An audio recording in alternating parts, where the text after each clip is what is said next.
Hello, our friends. Hello there, welcome back.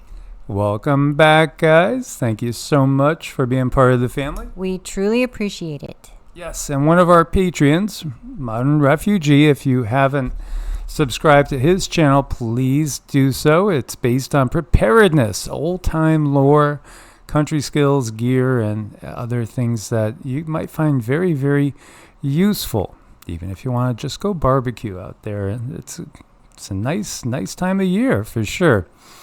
Oh man, looking at the cucumbers. We have tons of cucumbers. I wish you guys were all our neighbors. I'd give you some. I know we could at least share that. But he has a lot of really good information. Practicality is what I absolutely love about his channel. So please go check out Modern Refugee. He's a very, very good person, and he's super supportive of us, and we do what we can for him. And he told us about this. So you have a freighter headed to port in Thunder Bay, having an underwater collision on Lake Superior with something in 700 feet deep water. What did it have a collision with? I mean, Nessie? Something like Nessie. This is very suspicious, especially because this is carrying iron ore across Lake Superior. Its hull was punctured. It's taking on water. What could it possibly have collided in Lake Superior? I mean, right away my mind goes to sabotage. Was there some sort of, something out there to sabotage this vessel, which is carrying iron ore for the steel industry? Think about this. What type of targets do you have in time of war? Absolutely. The ability to manufacture weapons and vehicles and things. Yeah, this is really, really curious. Very curious. And with what's going on in the world, and it feels like we may be heading into a different phase of this slow burn WW3. Wouldn't surprise me at all if this ship was targeted, and I just gotta be curious. What do they have? Do they have a sub there, or what's going on? I mean, well, that's kind of what I'm seeing. It feels like a little remote control something that's under there. Yeah, like an underwater drone of some kind, and how it got there, I don't know. But a lot of things are coming into our borders without our knowledge, just sort of accidentally making it in there. But that's what I'm seeing. Like a submarine, but a drone, something like this. Yeah, something kind of weird.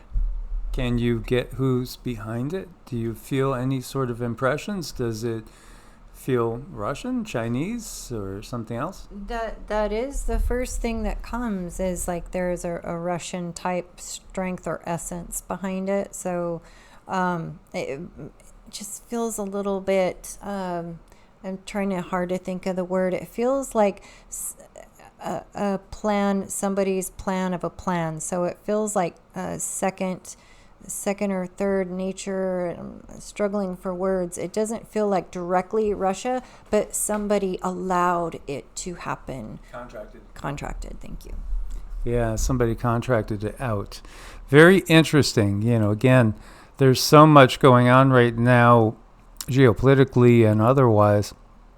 This is D.C., as you can see the White House in the background. Another large-scale protest going on about the Palestinian Gaza situation, which, I've had people say, well, you really can't call it a war. Let's just say a crime against humanity that's in progress. And the crowds are swelling. They're actually throwing things at the police. You have a bloody mask depicting Joe Biden. There you have people dressed up like they're in Hamas or Hezbollah and burning little mini flags. There's a lot of hatred. This, again, has been done totally purposeful. And you have the White House completely surrounded by a enormous long red banner. Isn't this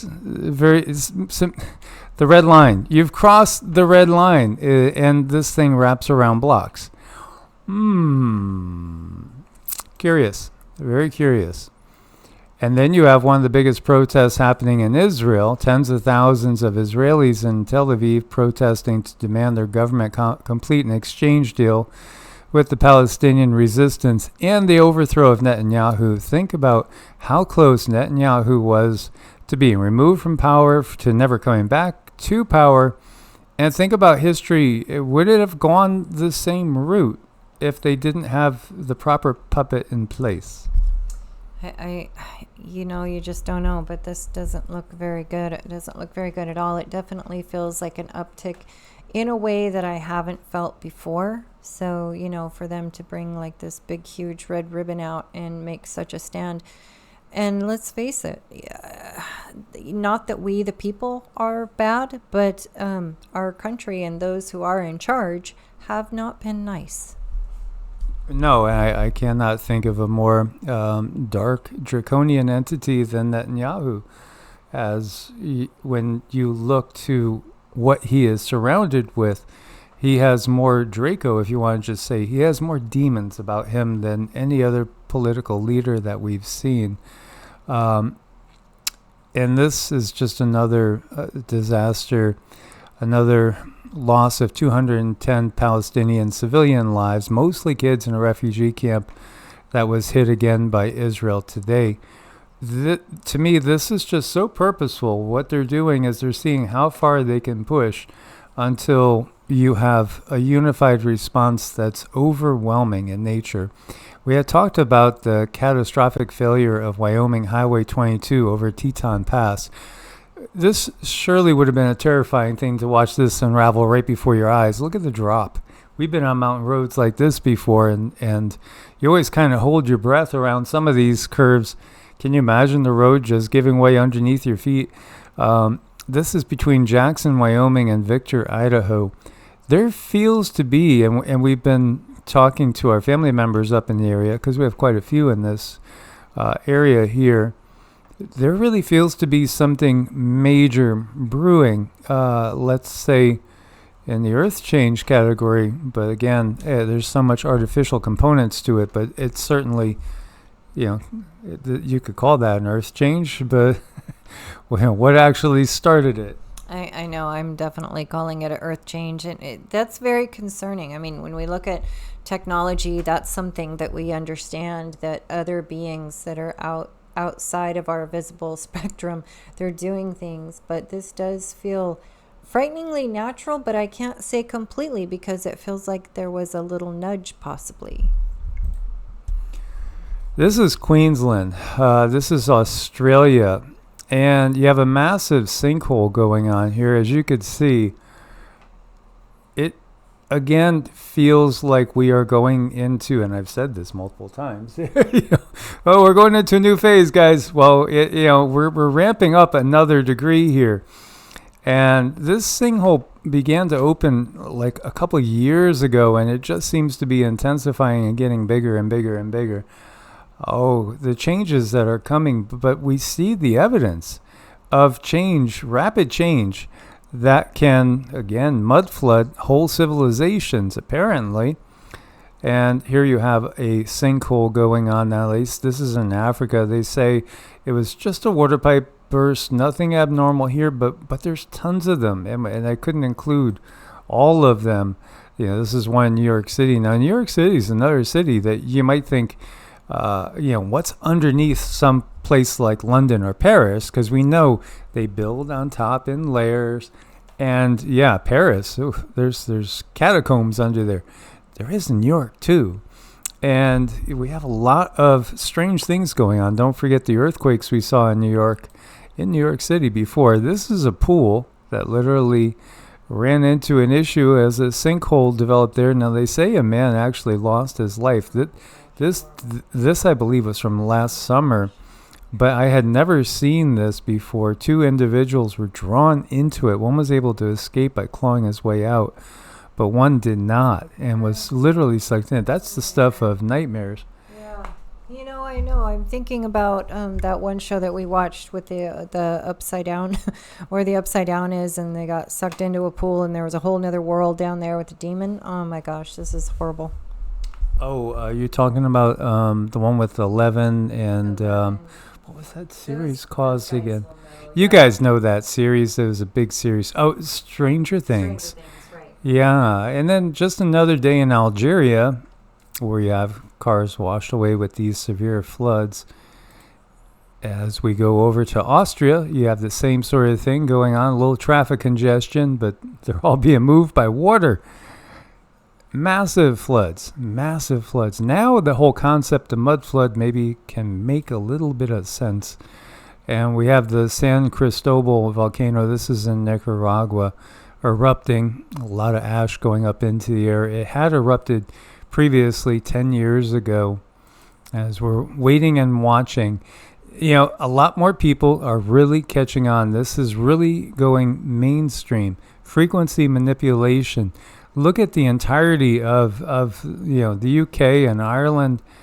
They're all covered in these wave patterns, which we know is signals. Yes, hashtag geoengineering, weather manipulation, climate scam. It's wonderful to see people picking up on this. Grandmas around the world gathering together and comparing their cloud formations. Billions still don't see it.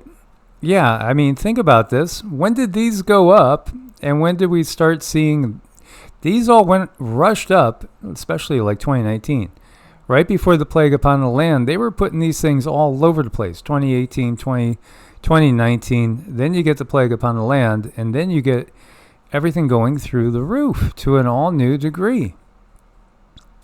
It's pretty obvious. Yet the planes are still flying. The planes are still flying. We need to tell them to lay down, to take a rest, like this guy who, I don't know, was he mud flooded over and flash frozen? Something this big, we're talking Tiamat. This was not indigenous on planet Earth, I would venture. Not that big, not when you get to be the size of mountains. I love the work that Roger does on Mud Fossil University. He's really cracking open some skulls, and he's saying, look, this is not normal. We were not raised. What is this? And giving us some honest answers. So I really enjoy him. But yeah, it looks like this guy just sort of laid down and went to sleep and just became a stone. Yeah, absolutely. We saw an elephant type thing in Nevada. It's not far away from family, and it's still there. And it was probably close to this size, and it certainly felt like it was alive at one point in time. And isn't this the truth? A patient cured is a customer loss. Yeah. Now that's some serious truth right there. And then what do we got going on? The old sun simulator. Well, the lens that's blocking the sun seems to be having an issue today. Oh no, somebody did that. Somebody cover it up. Make it stop, please. Make that phone call. What are we going to do? Going back to that one thing where it says a patient cured is a customer lost. I think that's the number one thing that they learn in this world that we call medicine right now. That's lesson number one. And lesson number two is things just are not what you thought they were at all. No, they're not at all. And yet, when I scrolled down and I was looking at comments, you get people that have it right. No, it's not really our sun, right? There's something in front of the sun. The real sun sits behind it. Yeah, absolutely. A lot of people get that, but then they'll also still kind of believe in the literal sense of the Bible, or that we're flat. And there's no such thing as aliens, they're all demons. This is how we've been, we get some people that really do get it. They get it. They know the sun's being blocked. They know, the real sun hides behind it and all that. Yet they're still going down one of those other rabbit holes that they catch us with. It's when everybody realizes every little bit of it has been a fabrication. Then we could get some real change.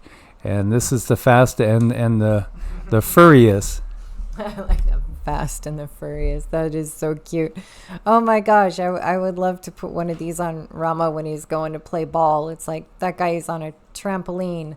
This is cute. I wonder if the kitty, does he catch him? Or does he catch him? I don't know. I didn't watch it to the end, but I just thought this was really curious. This is a cat's eye view. If you're watching Rama, all of a sudden all those cars would be below you the way he jumps. Yeah, he's a bouncer. He is. As always, guys, thanks for your support. Thanks for being part of the family. Much love, Source Bless, and namaste. Namaste.